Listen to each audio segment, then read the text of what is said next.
Now you may be thinking that you read the title wrong, or the title is clickbait, or something along the lines of that, because let's be honest with ourselves, a catalogue where Roblox players can create hats, it just sounds absolutely insane. And when I first heard of this possibly happening, obviously my first thought was, wow, that's kind of cool, but then immediately I started thinking of all the possible reasons that this could go very, very wrong. So I think where this came from is from a tweet from somebody called Max, and they basically said UGC catalog might be a thing soon. And basically what UGC stands for is user generated catalog, or user generated content catalog, which is actually very, very self-explanatory. User generated means that the user generates it, so a user creates it, and then obviously in this case would upload it to the catalog for other players to buy. But then they also said this could also just be a new API endpoint for asset creation, who knows. But they did attach an image, and it seems to be to something called itemconfiguration.roblox.com. I'm not gonna lie, I have absolutely no idea what this page is or if we're supposed to be able to see this. But as you can see in this picture, there is actually a piece of text, and it does say, is user generated catalog content enabled? True. Allowed asset type for upload and allowed asset types for release. So,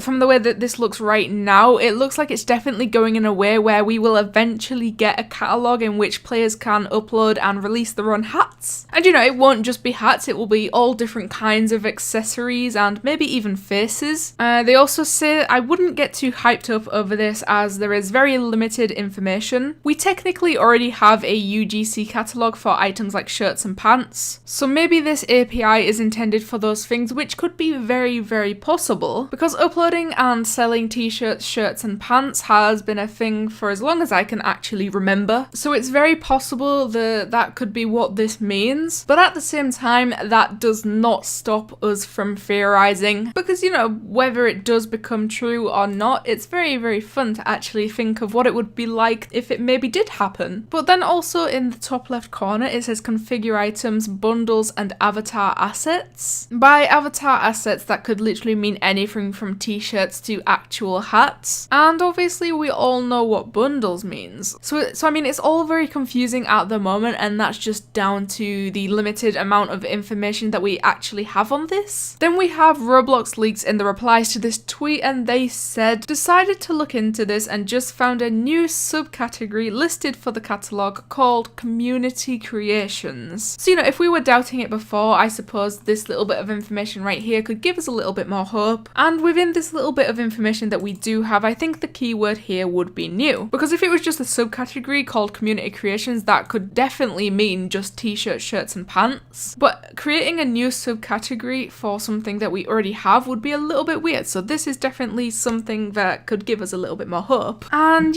with the amount of players that Roblox actually has, which is obviously millions and millions and millions, I feel like giving everybody the ability to upload and release hats and faces and stuff like that, I feel like that could end up being a very bad move, because if we go to the create section and go to library and under models, if we just type something like Dominus, just from typing something as simple as Dominus, we get 48,500 results and over 1,000 pages. So if people can easily create a Dominus just as a model, if they are given the ability to create and upload hats and accessories, then they can obviously very easily create a Dominus or even any other kind of limited item. And if that were to end up happening, like somebody released their own version of a limited and sold it for something like 50 Robux or something, that would actually cause so many problems that are definitely not easy to fix. First of all, it would probably lower the value of that limited, because now millions of players have gotten a variant of that limited for 50 Robux. Or to prevent the value of a limited going down, Roblox would have to remove that fake limited from the catalogue, as well as actually refund everybody that bought it. So either way, both of those solutions are very complicated and obviously not an easy fix. And even with those solutions, problems would still have arisen. So I feel like it goes without saying that not just anybody would be able to create an accessory for the catalogue, which, obviously makes a lot of sense. I would never ever expect Roblox to give everybody that ability. And the same thing goes for faces. The first thing that I noticed when I went onto the decals page is that somebody uploaded the prankster face and it has over 200,000 sales, which, you know, is obviously, it's not doing any damage at all. It's literally just a decal. But, you know, that's what all faces basically are. They are just decals, except you can wear them on your avatar. So obviously, if players were to be able to upload faces as well, they could literally just save and re-upload literally any face they want. And, you know, it's okay with me saying I don't think Roblox will allow absolutely everybody to be making hats and stuff like that, but I also have absolutely no idea what kind of requirements you would be required to have in order to be able to actually create these hats. Like, you know how to be able to upload and sell shirts and pants, you need to have some kind of builders club? I feel like even that would be too little to have an ability as big as being able to create accessories, because, you know, you could buy a month of builders club for $5 and then create your own variant of a limited, or you could spend $500 on Robux and then just straight up buy the original limited. So then your choice would actually be $5 or $500, and I don't know about you guys, but that's a very obvious choice to me. So I don't know, it just really doesn't make sense to me. Like, obviously it would be a very cool thing to have a user generated catalog, but at the same time, how on earth would it actually work? Like, who would get access to that ability? But then I thought maybe it will be like the Afro contest. So basically with the Afro contest, players of Roblox will design their own characters, and then obviously Roblox picks a few people to win, and then those winners will have their characters turned into actual Afro avatars that everyone can buy on Roblox. So maybe the way that this one will work is players will design their own hats or faces, and then Roblox will pick winners and turn them into actual hats and faces that will be on sale. And personally, to me, I feel like that last one is probably the best option to go with, because obviously the Afro contest works so well and it's actually really good for the community, and the Afro avatars in the end do actually turn out amazing. So I feel like a hat or a face contest or just something like that would obviously work very well as well. And then that would also give a lot of use to this new subcategory of community creations, because you'd have the Afro bundles from the winners of the Afro contest, as well as the hats and faces and accessories from this new contest if it does end up being a contest. I feel like it could be a very good thing if it is executed correctly and properly and in a good way, but if not, obviously it could end up having a lot of problems. But anyway, let me know what you guys think of a user generated catalog and how you think it's going to work. Thank you guys so much for watching, and I'll see you in the next one.